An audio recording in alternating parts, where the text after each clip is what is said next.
Welcome to learning tube channel.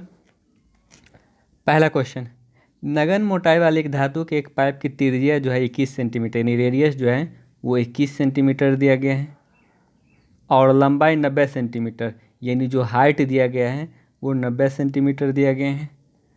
तो pipe का वक्र पृष्ठीय क्षेत्रफल पूछ रहा है, बाह्य वक्र पृष्ठीय क्षेत्रफल। पाइप बेलन के आकार का होता है, तो बेलन का वक्र क्षेत्रफल क्या होता है 2πr/h।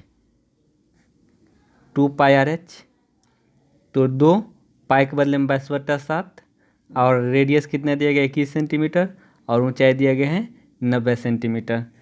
तो यहाँ से अगर हम 7 से अगर हम काटेंगे तो 3 बार में कट जाएगा। अगर हम इसको गुना करेंगे तो ये कम से कम 2 से 3 मिनट ले लेगा। तो हम क्या करते हैं, इसको डिविजिबिलिटी रूल से चेक कर लेते हैं ऑप्शन कि कौन सा ऑप्शन सही होगा। तो सबसे पहले यहाँ 3 गुने 90 है यानी ये संख्या को हम 9 से गुना करेंगे। अगर हम इसको 9 से गुना करके आंसर ला रहे हैं तो जो आंसर होगा वो 9 का डिविजिबल होना चाहिए। तो 9 का डिविजिबल कौन सा ऑप्शन है? अगर हम बी नंबर ऑप्शन देखें तो ये 9 का डिविजिबल नहीं है, क्योंकि 1 1 2 और 6 2 8 8 16 यानी इसके अंकों का जो योग 16 हो रहा है और 9 का नियम है कि अंकों का योग 9 से कटना चाहिए। अगर ए नंबर ऑप्शन देखें तो ये कितना हो रहा है 1 1 2 8 2 10 8 18 यानी ये डिविजिबल हो रहा है। ये भी 9 का डिविजिबल नहीं है और ये 9 का डिविजिबल है। तो हमारे पास 9 का डिविजिबल 2 ऑप्शन मिल गया, पहला ऑप्शन ए, दूसरा ऑप्शन डी। अब हम क्या करेंगे, यहाँ पे चेक कर लेंगे, यानी 22 है यानी इस 22 में क्या क्या शामिल होगा। 2 गुने 11 हम लिख सकते हैं ना, यानी हम संख्या को 11 से गुना कर रहे हैं तो जो आंसर होगा वो भी 11 का मल्टीपल होना चाहिए। अगर हम डी नंबर ऑप्शन देखें तो इसके सम अंकों का जो योग हो रहा है वो 1 हो रहा है और विषम स्थानों के अंकों का योग 8 हो रहा है। तो इस दोनों का अंतर कितना हो गया 7, और जबकि इस 11 का क्या नियम है, समस्थान और विषम स्थान के अंकों का अंतर 0 या 11 का मल्टीपल होना चाहिए।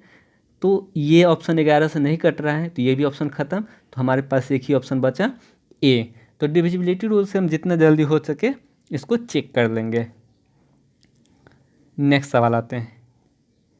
एक व्यापारी अंकित मूल्य पर 10% का छूट देता है और 17% लाभ कमाने के लिए वह अपने वस्तु को क्रय मूल्य से कितना अधिक अंकित करे। सबसे पहले इस सवाल को बनाने के लिए हमेशा क्या करना है, क्रय मूल्य को 100 मानना है। क्रय मूल्य 100 इसलिए मानेंगे ताकि अंकित मूल्य जो कुछ भी आए हम डायरेक्ट कैलकुलेट कर लेंगे। जैसे अंकित मूल्य 120 आ गया तो हमें डायरेक्ट पता चल जाएगा 20% लाभ हो रहा है। तो इसीलिए हमेशा क्या करना है, क्रय मूल्य को 100 मानना है।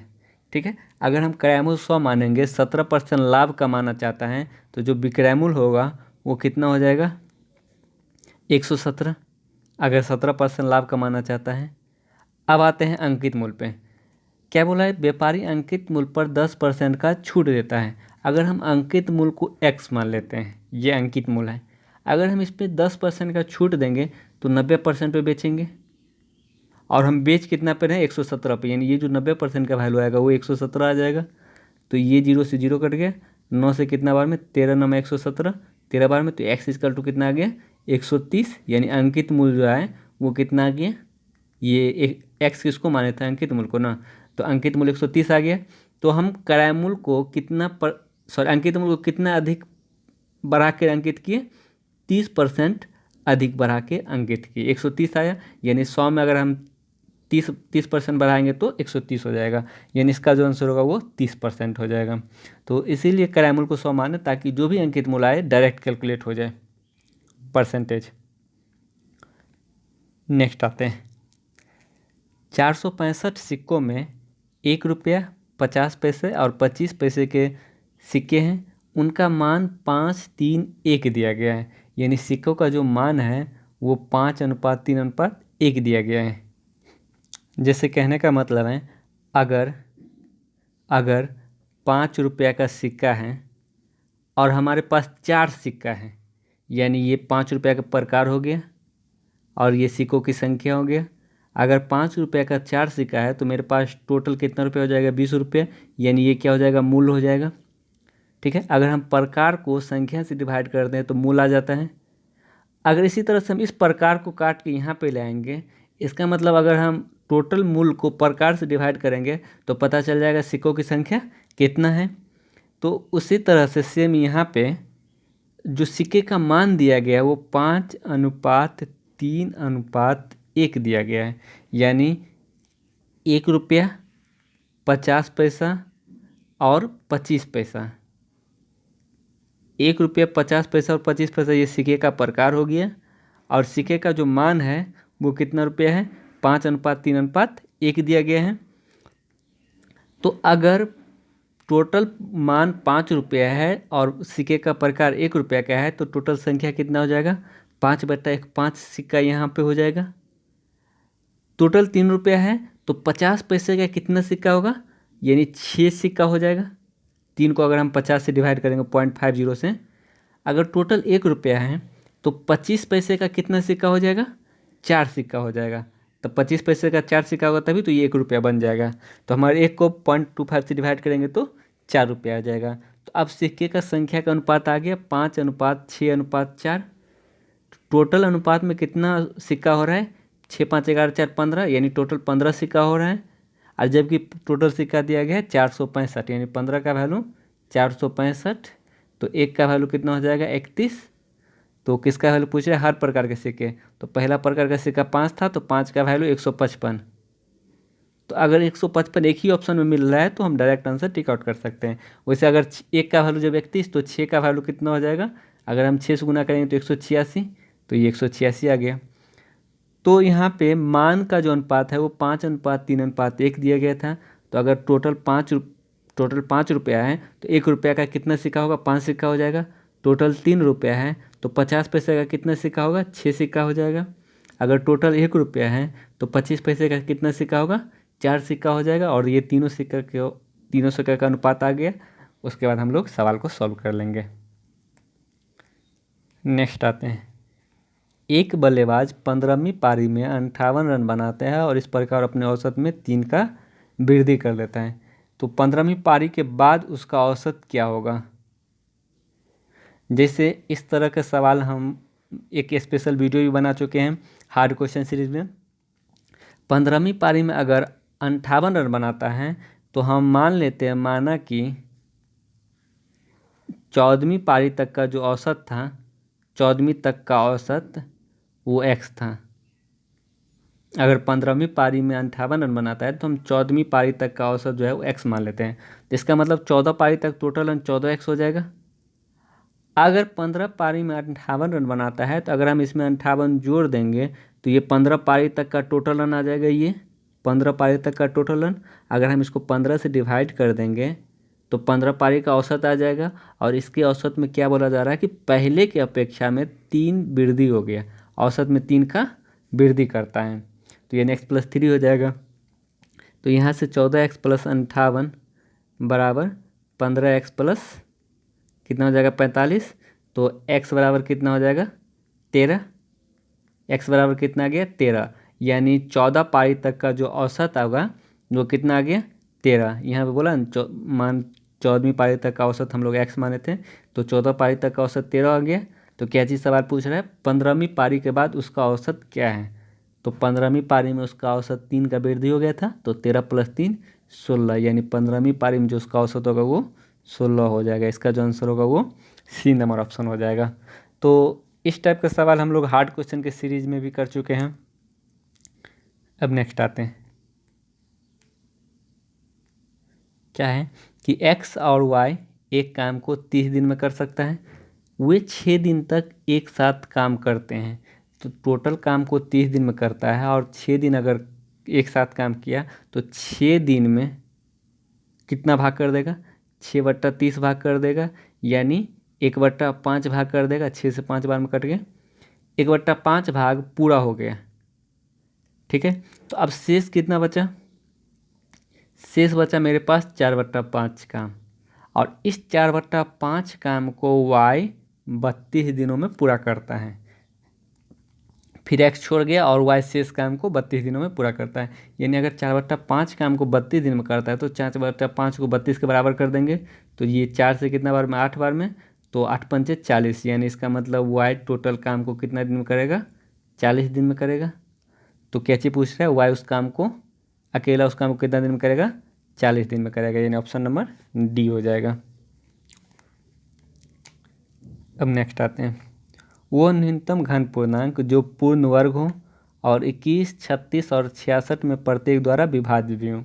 देखिए एक रूल जान लीजिए, पूर्ण वर्ग होने के लिए जो लास्ट का 2 डिजिट होता है, लास्ट का 2 डिजिट, वो जो है 1 से लेकर 24 तक के 1 से लेकर 24 तक के स्क्वायर के 2 डिजिट के बराबर होना चाहिए। जैसे इसके लास्ट में 44 है तो 1 से 24 तक में 12 का स्क्वायर में 144, यानी 12 के स्क्वायर में लास्ट में 44 आ जाता है। जैसे लास्ट में 16 है यानी 4 के स्क्वायर में 16 आ जाता है, यहाँ भी 16 आ जाता है। और किसी के स्क्वायर में 324 आता है लास्ट में, सॉरी केवल 24 आता है। हाँ 24 भी 1 से 24 तक के स्क्वायर में किसी न किसी के स्क्वायर का 24 आ ही जाता है। तो इसका मतलब ये सभी पूर्ण वर्ग होगा। ठीक है, अब क्या चीज़ बोला जा रहा है कि जो 21, 36 और 66 से प्रत्येक द्वारा विभाज्य भी हो। इसका मतलब अगर 66 से विभाज्य हो तो इसका मतलब हम लोग क्या कह सकते हैं, 6 गुने 11, यानी जो संख्या 6 से विभाज्य होगा और 11 से विभाज्य होगा वो संख्या 66 से विभाज्य होगा। तो हम ऑप्शन में जल्दी जल्दी चेक कर लेते हैं कि 6 से कौन विभाज्य होगा, जो 3 और 2 से विभाज्य होगा। हम ऑप्शन में जल्दी जल्दी चेक कर लेते हैं कि कौन संख्या ऐसा है जो 3 से विभाज्य है और 11 से विभाज्य है। अगर पहला ऑप्शन चेक करें, 2 1 3, 4 3 12, ये 3 से विभाज्य हो रहा है।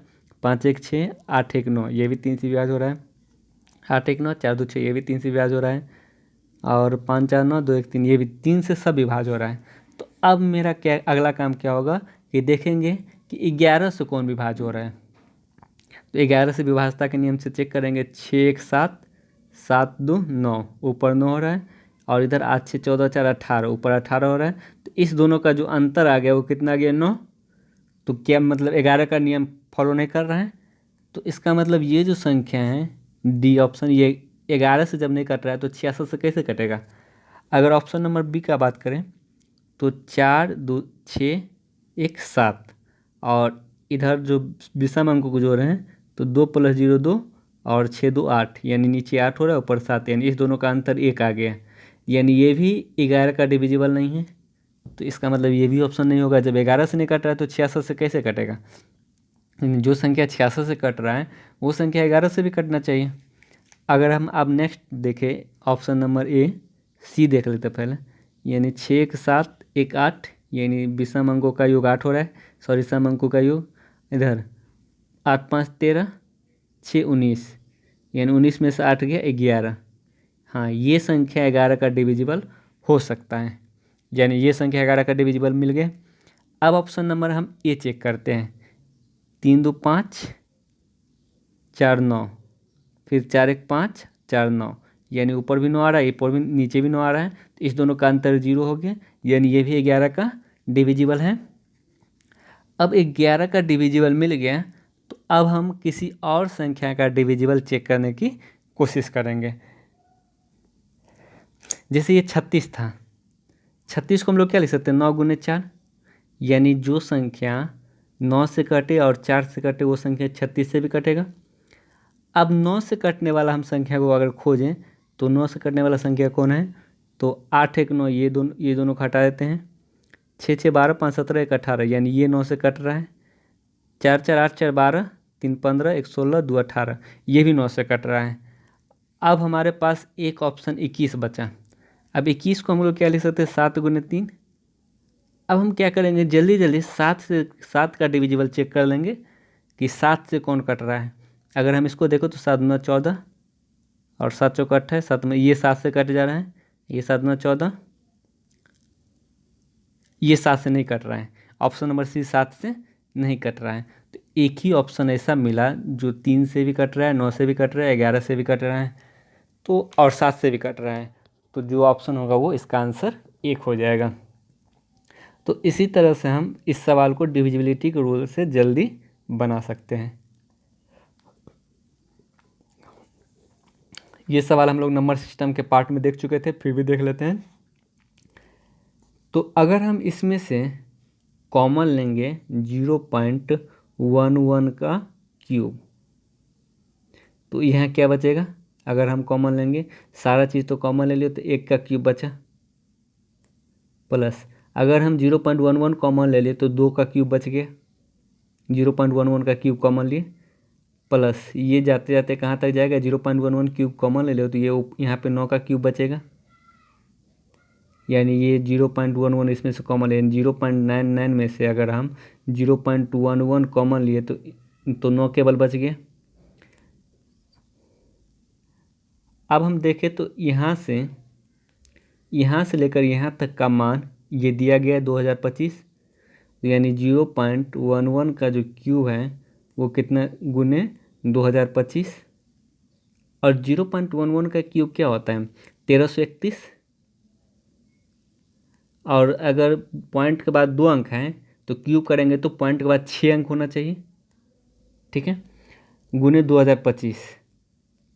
अब यहाँ पे हमारा मान लगभग में पूछ रहा है, अगर लगभग में मान पूछ रहा है तो हम क्या करते हैं, ये 3 अंक को हटा देते हैं, लगभग में ही पूछ रहा है तो हमारे पास क्या बचेगा अब, यानी 2025 को अगर हम 0.001 से गुना करेंगे तो ये क्या आ जाएगा, 2025 को 1 से गुना करेंगे तो 2025 ही रहेगा, और पॉइंट के बाद 1 2 3 अंक, यानी 1 2 3 अंक के बाद पॉइंट दे देंगे, यानी 2.025 अप्रॉक्स में होना चाहिए, 2.025 के अप्रॉक्स में होना चाहिए।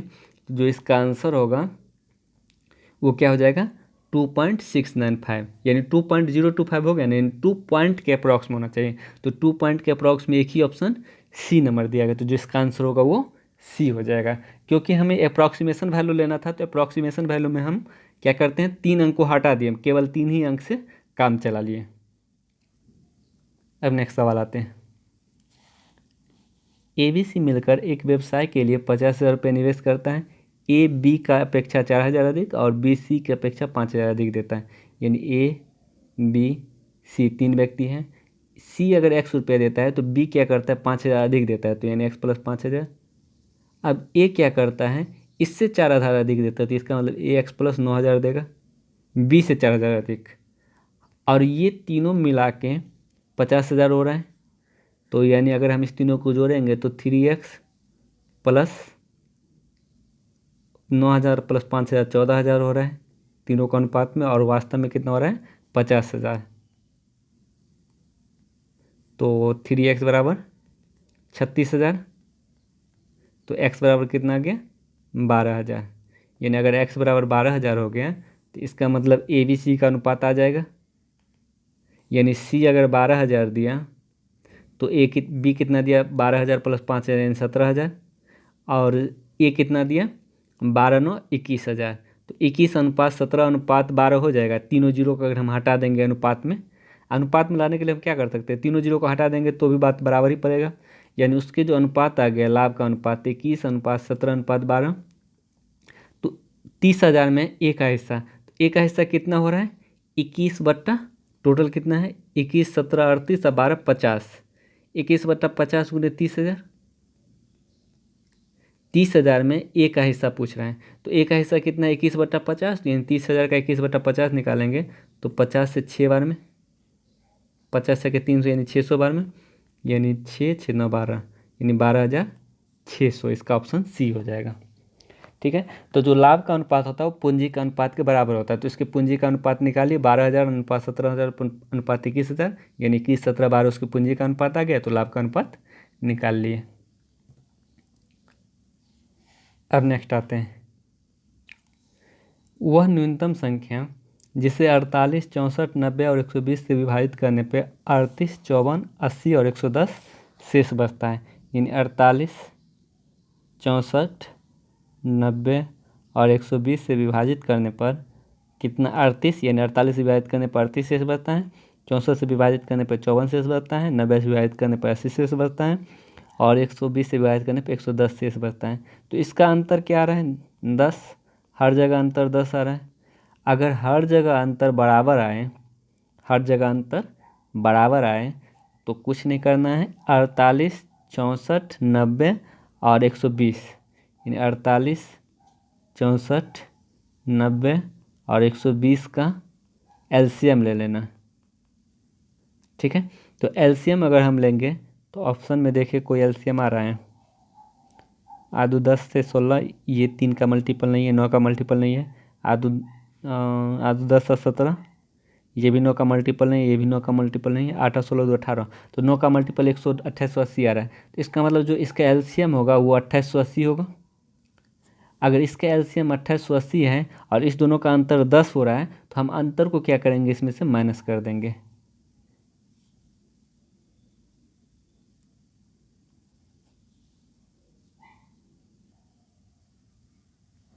तो अगर हम माइनस करेंगे तो कितना आ जाएगा, 2870। अब कहने का मतलब है मेरा कि अगर भागफल और शेषफल इस दोनों का अंतर अगर सेम आए, भागफल और शेषफल का अंतर अगर सेम आए, तो कुछ नहीं करना है, सारे भागफल का एलसीएम निकालेंगे तो 2880 आएगा। इसमें से हम क्या करेंगे, अंतर को माइनस कर देंगे, तो जो आंसर आएगा वो 2870 आ जाएगा। ठीक है, अब नेक्स्ट सवाल देखते हैं। 1 3 5 7 9 11 13 15, 15 पदों का योगफल क्या होगा। यानी ये लगातार विषम संख्या जा रहा है, तो हम लोग पढ़े हैं लगातार, एक मिनट, लगातार n प्राकृत संख्या का योग, ये विषम संख्या है लेकिन हम सारा फार्मूला को एक बार रिवाइज करवा देते हैं। n इंटू एन प्लस 1/2, लगातार n प्राकृत संख्या का योग, फिर लगातार n सम संख्या का योग, सम संख्या का योग। तो क्या करना है, इस नीचे से 2 को हटा देना, यानी n इंटू एन प्लस 1। लगातार n सम संख्या का योग क्या होता है, n इंटू एन प्लस 1, जहाँ पे n क्या है, कितना बार सम संख्या का प्रयोग किया वो जा रहा है, यानी कितना सम संख्या तक बोला जा रहा है। उसके बाद लगातार n विषम संख्या का योग, लगातार बोले तो प्रथम n विषम संख्या का योग, प्रथम n विषम संख्या का योग क्या होता है, n स्क्वायर होता है। ठीक है, तो एक बार फार्मूला को रिवीजन कर लेते हैं। प्रथम लगातार n प्राकृत संख्या का योग n इंटू एन प्लस 1/2, सम संख्या का योग क्या होता है, n इंटू एन प्लस 1। ठीक है, और विषम संख्या का योग होता है n स्क्वायर।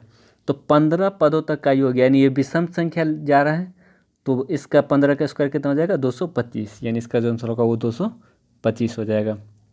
ये सवाल भी नंबर सिस्टम में हो चुका था फर्स्ट वीडियो में ही। अब नेक्स्ट सवाल आते हैं। 5 क्रमिक संख्या का औसत n दिया गया है, यदि हम अगली 2 संख्या शामिल कर ले तो 7 संख्या का औसत क्या होगा। जैसे अगर हम 2 संख्या शामिल करेंगे तो इसको 2 से डिवाइड कर देना है, तो कितना हो जाएगा, 1 का वृद्धि हो जाएगा। ठीक है, अगर 4 संख्या को शामिल करेंगे तो इसको भी 2 से डिवाइड कर देना है, तो कितना आ जाएगा, 2 का वृद्धि हो जाएगा। ठीक है, अगर 6 संख्या को शामिल करेंगे तो इसको भी 2 से डिवाइड कर देना है, यानी 3 का वृद्धि हो जाएगा। ये चीज़ ध्यान देंगे, वैसे कैसे वृद्धि होगा वो देख लेते हैं। जैसे 5 क्रमिक संख्या का औसत n दिया गया, आप 5 कोई भी क्रमिक संख्या ले लिए, 1 2 3 4 5, इसका औसत कितना हो जा रहा है, 3 हो जा रहा है। जब हम इसमें 2 अगली संख्या को शामिल कर लेंगे, 1 2 3 4 5, अगर 2 संख्या शामिल करेंगे 6 7, तब जो औसत होगा कितना हो जाएगा, 3 संख्या इधर और 3 संख्या इधर, ये औसत हो जाएगा। औसत में 1 का वृद्धि हुआ, यानी जब हम अगली 2 संख्या को शामिल करेंगे तो औसत क्या होगा, 1 बढ़ जाएगा। नेक्स्ट आते हैं। यदि कोई आदमी एक वस्तु को 20% हानि पर बेचा, यदि उस वस्तु को 12 रुपया अधिक पर बेचता तो उसे 10% का लाभ होता है। देखिए, अगर हम CP 100 मानेंगे, पहले इसका प्रोसेस देख लेते हैं, उसके बाद शॉर्टकट भी देख लेंगे। अगर CP को हम 100 मानेंगे, 20% हानि पर बेचा, इसका मतलब 80 पे बेचा, 10% लाभ पे बेचा, तो इसका मतलब कितना, 110 में बेचा। तो कितना ज़्यादा पे बेचा, 30 रुपया ज़्यादा पे बेचा, जबकि यहाँ बोल रहा है 12 रुपया अधिक पर बेचता, यानी 30 का वैल्यू 12, 1 का वैल्यू 12/30, तो 100 का वैल्यू निकालने के लिए 100 से गुना कर देंगे, 1 0 से 1 0 खत्म, 3 से 4 बार में, यानी 4 दाएँ 40, यानी इसका जो आंसर होगा वो 40 हो जाएगा। इसको, ये तो बेसिक था, अगर शॉर्टकट बनाना हो तो क्या करेंगे, जैसे यहाँ पे 20% हानि बोल रहा है, यहाँ पे 10% लाभ बोल रहा है, जब हानि और लाभ हो तब हम क्या करेंगे, दोनों को प्लस कर देंगे। अगर हानि यहाँ भी था और हानि यहाँ भी रहता तब माइनस कर देते हैं, अगर लाभ यहाँ रहता और लाभ यहाँ भी है तब भी क्या करेंगे, माइनस, यानी सेम सिचुएशन में माइनस कर देंगे, विपरीत सिचुएशन में प्लस कर देंगे। तो यहाँ 20% हानि हो रहा है, यहाँ पे 10% लाभ हो रहा है, तो हानि जब लाभ रहे तो जोड़ देंगे, यानी 30% का जो वैल्यू दिया गया है वो 12 दिया गया है। तो 1% का वैल्यू 12/30। तो 100% का वैल्यू निकालने के लिए 100 से गुना कर देंगे। ये 0 से 0 खत्म, 3 से 4 बार में, यानी 4 दाएँ 40, यानी इसका जो आंसर होगा वो 40 रुपया हो जाएगा। नेक्स्ट सवाल देखते हैं। यदि किसी व्यापारी के पास एक तराजू है जो 1 किलोग्राम के 1200 ग्राम दिखाता है, यानी 1000 ग्राम का 1200 ग्राम अगर दिखाता है 1200 ग्राम, तो कितना रुपया का लाभ कमा रहा है? यानी 200 ग्राम का फ़ायदा कमा रहा है कितना पे? ओरिजिनल 1000 पे, गुना 100, यानी 00 से 00 खत्म, ये 0 से 0 खत्म, यानी 20% लाभ तो ऐसे ही कमा रहा है। अगर 1 kg की जगह, यानी 1000 ग्राम की जगह अगर 1200 ग्राम दिखा रहा है तो 20% का लाभ तो ऐसे ही कमा रहा है। उसके बाद अपने क्राइमूल पर भी 10% का लाभ कमाता है, 10% अधिक अंकित करता है, यानी सीपी पे भी वो 10% का लाभ कमा रहा है। अगर एक ही जगह 1% का लाभ हो और दूसरा जगह 20% का लाभ हो, तो जो इफेक्टिव लाभ होता है, इफेक्टिव प्रॉफिट, वो क्या होता है? A + B + A Guna B/100। एक जगह अगर 1% का लाभ हो और दूसरा जगह 20% का लाभ हो, तो जो इफेक्टिव प्रॉफिट होता है वो क्या होता है? A Guna B/100।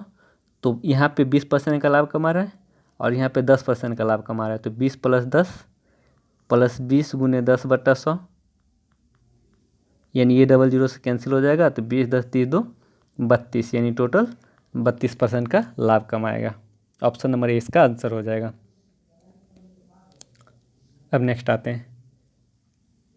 एक कार 6 किलोमीटर की 4 क्रमिक दूरिया को 25 किलोमीटर प्रति घंटा, 50 किलोमीटर प्रति घंटा, 75 किलोमीटर प्रति घंटा और 150 किलोमीटर प्रति घंटा की चाल से तय करती है, तो उसका औसत चाल ज्ञात करें। तो जो औसत चाल होता है, औसत चाल वो क्या होता है? टोटल दूरी बटा टोटल समय, टोटल दूरी बटा टोटल समय। 6 किलोमीटर की 4 क्रमिक दूरी, तो इसका मतलब टोटल 24 किलोमीटर दूरी तय कर लिया। 6 किलोमीटर की 4 क्रमिक दूरी, तो इसका मतलब 24 किलोमीटर दूरी तय किया। पहला 6 किलोमीटर अगर 25 किलोमीटर प्रति घंटा की रफ्तार से चला तो 6/25 घंटा समय ले लेगा, समय बराबर दूरी बटा चाल। अगर अगला 6 किलोमीटर को 50 किलोमीटर प्रति घंटा की रफ्तार से चला तो 6/50 समय ले लेगा।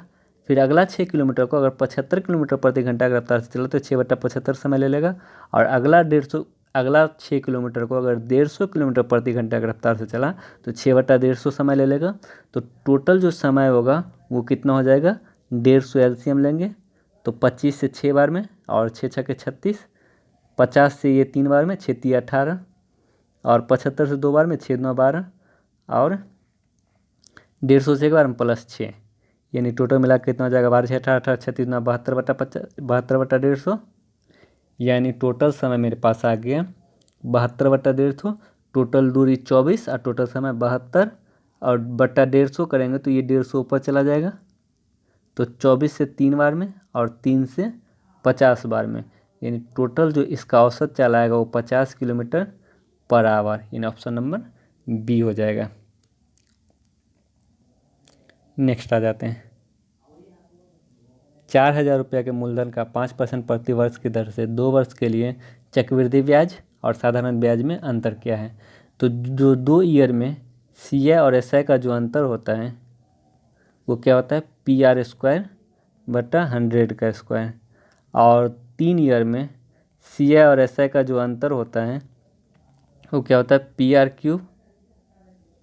PR³ into 300 + R, sorry PR² ही होता है, PR² इंटू 300 + R बटा 100 का क्यूब। इसमें केवल 300 + R और 100 जुट जाता है।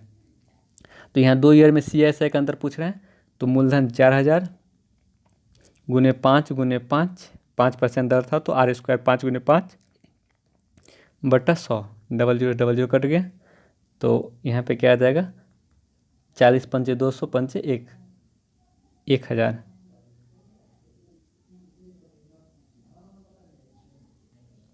100 गुने 100 होगा ना। तो ये 00 से 00 कट गया, तो 20 से 2 बार में और 20 से 5 बार में, 5 से ये 5 कैंसिल हो जाएगा। तो 5 दूना 10, यानी इसका जो आंसर होगा इस दोनों का अंतर वो 10 रुपये आ जाएगा। नेक्स्ट आते हैं, x बराबर 4ab/a+b, तो इसका मान ज्ञात करना है। देखिए हमारे पास एक ही इक्वेशन दिया गया है, वो क्या इक्वेशन, x बराबर 4ab/a+b, ठीक है, x बराबर 4ab/a+b एक इक्वेशन है और हमारे पास तीन तीन वेरिएबल दे दिया गया, एक वेरिएबल a, दूसरा वेरिएबल b और तीसरा वेरिएबल x, ठीक है। तो अगर एक इक्वेशन दिया गया है तो एक वेरिएबल को फिक्स करना है, एक वेरिएबल को क्या करना है, फिक्स करना है, और दूसरा वेरिएबल को हम बाकी वेरिएबल को कोई भी मानव रख सकते हैं। अगर दो इक्वेशन रहता तो हम क्या करते, दो वेरिएबल को फिक्स करना था, दो इक्वेशन मतलब दो वेरिएबल फिक्स रहता है। तो यहाँ पे एक ही इक्वेशन दिया गया और तीन वेरिएबल दिया गया, तो इसका मतलब हम एक इक्वेशन में एक ही वेरिएबल को फिक्स कर सकते हैं। अगर हम एक इक्वेशन में x को फिक्स कर देते हैं तो a और b का कुछ भी मान रख सकते हैं। तो x4 गुने a के बदले हम क्या कर लेते हैं, 1 रख लेते हैं, और b के बदले में अगर हम 2 रख लेते हैं, b के बदले में 2 नहीं रख सकते, क्योंकि अगर हम b के बदले में 2 रखेंगे तो ये भी ऑप्शन 2 हो जाएगा और ये भी 2 है, तो ये दोनों ऑप्शन टैली कर जाएगा, यानी मैच कर जाएगा, इसीलिए हम b के बदले में 2 नहीं रख सकते हैं। तो हम b के बदले में क्या करते हैं, 3 रख लेते हैं। b के बदले में 2 क्यों नहीं रख सकते हैं, क्योंकि अगर हम b के बदले में 2 रखेंगे तो ये b नंबर ऑप्शन भी 2 हो जाएगा और ये भी 2 है, तो ये दोनों ऑप्शन टैली कर जाएगा। तो टैली नहीं करना, ऑप्शन को टैली नहीं करना है। एक बदले में 1 रख सकते हैं, क्योंकि 1 रखने पे बाकी कहीं भी 1 नहीं आ रहा है, तो ऑप्शन टैली नहीं होना चाहिए। तो अगर हम a के बदले में 1 और b के बदले में 3 रखेंगे तो x का मान निकाल लेंगे, 1 गुने 3 बटा 1 + 3 कितना हो जाएगा, 4, तो ये 4 से 4 कट जाएगा, तो x बराबर कितना आ गया, 3। अब हमारे पास तीनों मान आ गया, x का मान 3 आ गया, b का मान 3 आ गया और a का मान 1 आ गया। तो क्या चीज़ पूछ रहा है सवाल में, x + 2a/x - 2 है, तो x के बदले में 3 + 2a, तो 3 + 2, 2 को एक a से गुना करेंगे तो यानी 1, यानी 3 - 2 प्लस x + 2 भी करेंगे तो x 3, आप +2 भी करेंगे तो 3 × 9, 2b यानी 3 × 6 ही होगा ना, 2b, यहाँ पे 2b है, 2 गुने b यानी 2 गुने 3 6 बाय x के बदले में कितना, 3 और b के बदले में 6 यानी 3 - 6, तो यहाँ पे क्या आ जाएगा, 3 2 5 बटा 1 प्लस 6 3 9 बटा -3, तो ये कितना हो जाएगा 5 और ये हो जाएगा 3 × 9 यानी -3, तो 5 - 3 कितना हो गया 2, तो जो इसका आंसर होगा वो 2 हो जाएगा, ऑप्शन नंबर बी। अगर इसका मान 1 आता तो इसका आंसर ए हो जाता, क्योंकि ए का मान 1 है। अगर इसका आंसर 3 आता तो इसका आंसर बी हो जाता, क्योंकि बी का मान 3 है, लेकिन इसका आंसर 2 आया, तो 2 एक ही ऑप्शन डी में है। तो इसी तरह से अगर हमें एक इक्वेशन दिया जाए तो हम एक ही वेरिएबल को फिक्स करेंगे, बाकी का मान हम लोग कुछ भी रख सकते हैं। अब जैसे इस सवाल को बनाना है तो इसका एक फार्मूला होता है, वो क्या फार्मूला होता है, 1/2 × x - y का whole square plus y - z का whole square plus z - x का होल स्क्वायर। ये इसका जो फार्मूला होता है क्या होता है, 1/2 × x - y का whole square plus y - z का whole square plus z - x का होल स्क्वायर। तो हाफ तो रहेगा ही, अगर x - y करेंगे तो -1 का स्क्वायर 1 हो जाएगा, अगर y - z करेंगे तो 998 में से 999 का 1 -1 और -1 का स्क्वायर 1 हो जाएगा, प्लस अगर z - x करेंगे तो 999 में से 997 का 2, 2 का स्क्वायर 4, तो 1/2 गुने 1 1 2 4 2 6, यानी 2 से 1 कितना बार में कटेगा, 3 बार में, यानी इसका जो आंसर होगा वो 3 हो जाएगा। अब नेक्स्ट आते हैं, x4 y3 दिया गया है, यानी x अक्ष ये होता है, ये 4 दिया गया है, y अक्ष ये होता है, ये 3 दिया गया है। इसका क्षेत्रफल पूछा है, त्रिभुज का क्षेत्रफल क्या होता है, 1/2 गुने आधार गुने ऊंचाई, यानी 2 से 2 बार में, यानी 3 × 6 वर्ग सेंटीमीटर, ऑप्शन नंबर सी हो जाएगा। नेक्स्ट आते हैं, a + b + c = 8 दिया गया, तो a - 4 b - 3 और c - 1 का होल क्यूब है। जैसे एक फार्मूला हम लोग जानते हैं कि अगर x + y + z, अगर x + y + z 0 के बराबर हो तब क्या होता है कि x cube plus y cube plus z cube जो होता है वो किसके बराबर हो जाता है, 3xyz के बराबर होता है। कब, जब x plus y plus z 0 के इक्वल हो। तो अगर यहाँ पे a-4 को हम अगर x माने, यानी a-4 को हम क्या कर लेते हैं, x मान लेते हैं, b-3 को y मान लेते हैं और c-1 को z मान लेते हैं। तो अगर हम x प्लस वाई प्लस तीनों को जोड़ें तो क्या आ जाएगा, a प्लस बी प्लस सी -8 -4 -3 -7 -8 और a प्लस बी प्लस सी का मान 8 दिया गया है क्वेश्चन में, यानी 8 - 8 0 आ गया। अगर एक्स वाई जेड को जोड़ने पर 0 आ रहा है तो x cube plus y cube plus z cube क्या हो जाएगा, 3xyz, यानी ए के बदले में a-4 के बदले में x माने थे, यानी एक्स क्यूब वाई क्यूब और जेड क्यूब, ये तीनों मिलकर 3xyz आ गया, माइनस 3xyz यहाँ भी दिया गया है। यहाँ पर अगर देखें, एक मिनट, ये ब्लू कलर वाला भाग को देखें तो अगर हम a-4 को x मानेंगे तो 3x, b-3 को y मानेंगे तो y और c-1 को z मानेंगे तो z, तो 3xyz माइनस 3xyz दोनों कट जाएगा तो क्या आ जाएगा, 0, यानी इसका जो आंसर होगा वो 0 हो जाएगा। इस फॉर्मूला का यूज करके हम इस सवाल को बना सकते हैं। नेक्स्ट आते हैं, जिससे x बराबर √a प्लस 1/√a, y बराबर √a माइनस 1/√a। अभी जस्ट बोले कि अगर एक इक्वेशन दिया जाए तो हम एक ही वेरिएबल को फिक्स करेंगे, अगर दो इक्वेशन दिया जाए तो हम दो वेरिएबल को फिक्स कर देंगे, बाकी तीसरा वेरिएबल का कुछ भी मान रख सकते हैं। तो यहाँ अगर हम देखें तो हमारे पास एक इक्वेशन और दो इक्वेशन दिया गया। अब वेरिएबल 3 है, पहला वेरिएबल x, दूसरा वेरिएबल y और तीसरा वेरिएबल a। तो दो इक्वेशन दिया गया तो इसका मतलब हम दो वेरिएबल को फिक्स कर देते हैं, यानी x और y को फिक्स कर देते हैं और a का हम कुछ ही मान रख सकते हैं। अगर हम a के बदले में 1 रखते हैं तो x कितना आ जाएगा, √1 प्लस 1 यानी 2 हो जाएगा, रूट में 1 तो बाहर 1 ही निकलेगा। y बराबर क्या हो जाएगा, √a यानी 1, 1/√a माइनस 1 यानी 0 हो जाएगा, यानी x 2 आ गया और y 0 आ गया। निकालना क्या था, x⁴ plus y⁴ minus 2x² y²। तो ये 0 हटा देते हैं क्योंकि y तो 0 आ गया था, ये भी 0 हो गया, हटा देते हैं। अब बचा x⁴ यानी 2⁴ कितना होता है, 16, यानी इसका जो आंसर होगा वो 16 हो जाएगा। तो अगर हमारे पास दो इक्वेशन दिया जाए तो दो ही वेरिएबल को फिक्स रखेंगे, बाकी जितना वेरिएबल होगा उसके बदले में हम कोई भी मान रख सकते हैं। अब ये भी अच्छा सवाल है, जैसे 5a प्लस 1/3a बराबर 5 दिया गया है, ठीक है। तो हमें क्या निकालना है, 9a² प्लस 1/25a², यानी 9a² लाने के लिए यहाँ पे हमें 3 का जरूरत पड़ेगा और यहाँ हम 3 कैसे लाएंगे, इस 5 को हटाना पड़ेगा। जिसे कैसे लाया जाता है वो देख लीजिए। यहाँ हमें 3 लाने के लिए हमें क्या करना है, अभी ये 5 को हटाना पड़ेगा। 5 को हटाने के लिए हम लोग क्या करते हैं, 5 से इसको डिवाइड कर देंगे और 3 लाना है तो इसका मतलब हम इसको 3 से गुना कर देंगे, यानी इस पूरे समीकरण को हमें क्या करना पड़ा है, 3/5 से गुना करना पड़ा है। अगर हम LHS में 3/5 से गुना किए तो RHS में भी 3/5 से गुना करेंगे। अब ये 5 से 5 कट गया।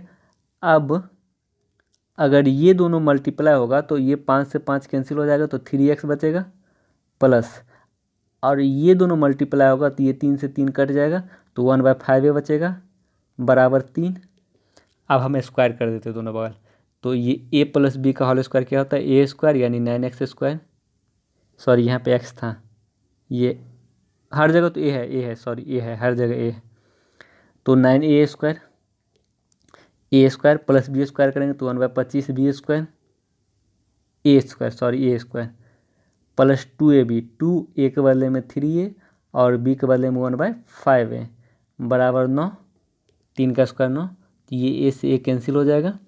तो यहाँ पे 9a² प्लस 1/25a² बराबर 9 माइनस 3 दूना 6/5, यानी 9×5 45 में से 6 गया 39/5, यानी इसका जो आंसर आया वो 39/5, ऑप्शन नंबर डी हो जाएगा, 21 का डी। अब नेक्स्ट आते हैं, x बराबर 3 + 2√2, देखिए इस सवाल को कैसे बनाएंगे, जिससे अगर कहीं पे x बराबर 7 माइनस 2√12 दिया गया है, ठीक है, यह 7 प्लस 2√12 दिया गया, कुछ भी दिया गया है, तो इस 12 को दो ऐसे टर्म में तोड़ना है कि गुना करने पे 12 आ जाए और जोड़ने पे 7 आ जाए। गुना करने पे 12 और जोड़ने पे 7, तो इसका मतलब ये 4 3 में टूटेगा, 4 3 12 और 4 3 7, यानी ये जो x होगा वो √4 प्लस √3 का होल स्क्वायर होगा। अगर √4 प्लस √3 का होल स्क्वायर कीजिएगा तो 7 प्लस 2√12 आ जाएगा, ठीक है। तो यहाँ पे लेकिन रूट के साथ 2 लगा रहना चाहिए। उसी तरह से यहाँ पे क्या दिया गया है, x बराबर 3 प्लस 2√2, तो इस 2 को ऐसे टर्म में तोड़ेंगे कि गुना करने पे 2 आया, जोड़ने पे 3, तो 2 गुना 1, यानी ये जो संख्या होगा x वो क्या हो जाएगा, √2 प्लस √1 का होल स्क्वायर होगा। अगर ये होल स्क्वायर को हम इधर ले जाएंगे तो ये √x हो जाएगा। जब √x बराबर √2 प्लस √1, तो 1/√x क्या हो जाएगा, ये पिछला वीडियो में बताए थे कि अगर 1/, निकालना है तो डायरेक्ट इसके साइन को चेंज कर देंगे, √2 माइनस √1। अब हमारे पास क्या पूछा है, √x माइनस 1/√x, तो √x कितना है, √2 प्लस √1, और माइनस क्या है, √2 माइनस √1, तो माइनस √2 और माइनस माइनस प्लस √1, तो माइनस √2 माइनस √2 कैंसिल, √1 का 1 प्लस 1 यानी कितना आ गया, 2, यानी प्लस माइनस 2, इसका आंसर बी हो जाएगा, ठीक है। तो अगर इस तरह का सवाल आए तो हम लोग ऐसे ही बनाएंगे। क्या करेंगे, जैसे एक और एग्जांपल ले लेते हैं। जैसे अगर कहीं पे भी 9 प्लस 2√18 दिया गया है, ठीक है, तो हम क्या करेंगे, इस 18 को ऐसे टर्म में तोड़ेंगे कि गुना करने पे 18 और जोड़ने पे 9 आए, तो 6 18, यानी ये जो पूरा समीकरण होगा वो √6 प्लस √3, यानी इस दोनों में रूट लगा देंगे, इसका होल स्क्वायर हो जाएगा, ठीक है। अगर हम इसको सॉल्व करेंगे तो ये आ जाएगा। तो उसी तरह से यहाँ भी हम लोग किए, 2 को ऐसे टर्म में तोड़ें कि गुना करने पे 2 आए और जोड़ने पे 3, तो 2 गुना 1, यानी x बराबर √2 प्लस √1 आ गया, और उसी तरह से 1/√x जो आएगा √2 माइनस √1, दोनों को घटा दिए। अब नेक्स्ट आते हैं, जैसे a plus b plus c बराबर 0 दिया गया है, तो हमें क्या निकालना, a स्क्वायर बटा बी सी, बी स्क्वायर बटा सी, प्लस सी स्क्वायर बटा ए बी। अगर हम एलसीएम लेंगे तो ए बी सी हो जाएगा, इसका एलसीएम बी सी दिया गया है, तो इसका मतलब ए बच गया, ए से इसमें गुना करेंगे तो ए क्यूब, सी ए दिया गया है तो इसका मतलब बी बच गया, बी से बी स्क्वायर में गुना करेंगे तो बी क्यूब, ये a cube b cube. A b दिया गया है, अगर सी बच गया, सी से इसमें गुना करेंगे तो सी क्यूब। हम लोग फार्मूला जानते हैं, अगर a plus b plus c बराबर 0, तो a cube plus b cube plus c cube, ऊपर 3 ABC हो जाएगा, और नीचे ABC दिया गया है, तो ABC से ABC कैंसिल होगा, तो क्या बचेगा, आंसर 3 बच जाएगा।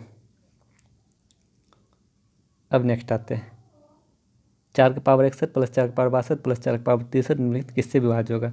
ये सवाल भी हम लोग नंबर सिस्टम में पिछला वीडियो में पढ़ चुके हैं। अगर हम इसमें से 4 की पावर 61 कॉमन लेंगे तो यहाँ पूरा पावर कॉमन ले लिए तो 1 बचा, 4 की पावर 61 में से 62 में से यहाँ 61 कॉमन ले लियो तो 4 की पावर 1 बचा, 4 के 63 पावर में से 4 के 61 पावर कॉमन ले लियो तो 4 का 2 पावर बचा, तो यानी 4 की पावर 61 गुने 1 प्लस 4 प्लस 4 चौका 16, यानी 16 4 20 1 21, यानी 4 की पावर 61 गुने 21, यानी ये जो संख्या होगा किससे विभाजित होगा, 21 से विभाजित होगा। अगर 21 ऑप्शन में नहीं है तो इस 21 को हम लोग फैक्टर कर सकते हैं 7 गुने 3, यानी 7 गुने 3, यानी 7 अगर ऑप्शन में होता तो 7 भी आंसर होता, नहीं तो 3 ऑप्शन में दिया गया तो इसका आंसर 3 हो जाएगा। तो आज का सेशन यही समाप्त होता है। जो लोग चैनल को सब्सक्राइब नहीं किया, जरूर चैनल को सब्सक्राइब कर लीजिएगा और वीडियो को लाइक ज़रूर कर दीजिएगा। Thank you, bye bye.